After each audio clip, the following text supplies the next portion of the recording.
Video streaming app Quibi, which launches April 6th, has already raised $1.75 billion. And that's thanks in part to the star power behind it, not least its founder and chair, Jeffrey Katzenberg. I asked Katzenberg what investors need to hear to buy into this concept. I think they need to hear a great idea. I think they need to hear a thoughtful path to a profitable business. Meg Whitman and I are like two old dogs that grew up in an era in which we were taught that revenues need to exceed expenses. So we look at businesses, in a very traditional way, and Quibi has been built, to be a very powerful, profitable business. And I think having a great business plan was essential, and having two people that are as knowledgeable and experienced as we are in our respective areas. I think we are 1 + 1 = 10. So I think it's a combination of all of those things. I think as we get closer and closer to launch, we're a month away, you see every single trend that's happening in the marketplace, and this makes sense. It's what people are doing. It's what they want. And I think that was the thing that became apparent to investors, and, the enthusiasm for it. And just so you don't feel like I didn't give you it announced tomorrow morning, we've raised another $750 million, which we just closed on. And you're spending a lot of money on the content that you will launch with. Yes. And go forward with. Yes. This premium content, you're leaving the ownership ultimately in the hands of the creators. Yes. Which is a kind of an old-fashioned idea. Yeah. Why do that? Why not own it? Because I want the best talent making the best content.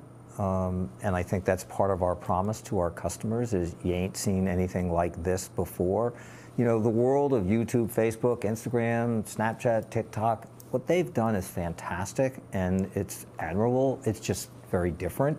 Now, they've built a great consumer habit because the amount of content that's being watched is up to almost 80 minutes a day of video on the phone, on the go from those platforms.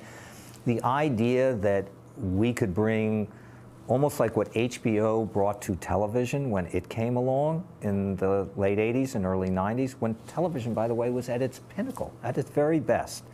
So our bet, our belief is that if we bring people a quality experience, quality storytelling from the best people, it's always worked for me. I just have to say that's never failed me in 45 years. That's the key to doing this.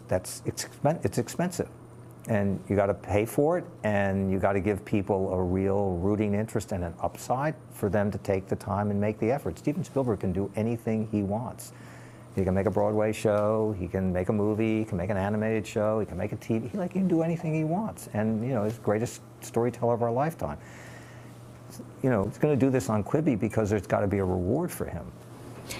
When we saw the massively, without precedent, success of Disney streaming, partly that was because people knew what they were getting. Yeah. They knew the library, they loved the library, some of which you helped create. Yes.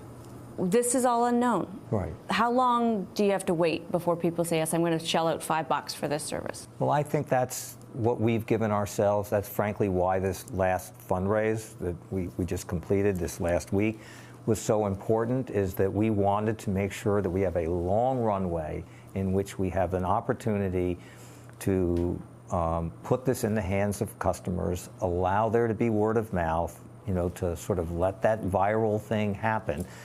And that's why when you ask me how many and how soon, we don't know. If we were 10% as successful as Disney, 10%, we would be the most successful new platform release ever. So they're in, it's 100 years, the greatest brand, the greatest library, Mandalorian, they got it perfect.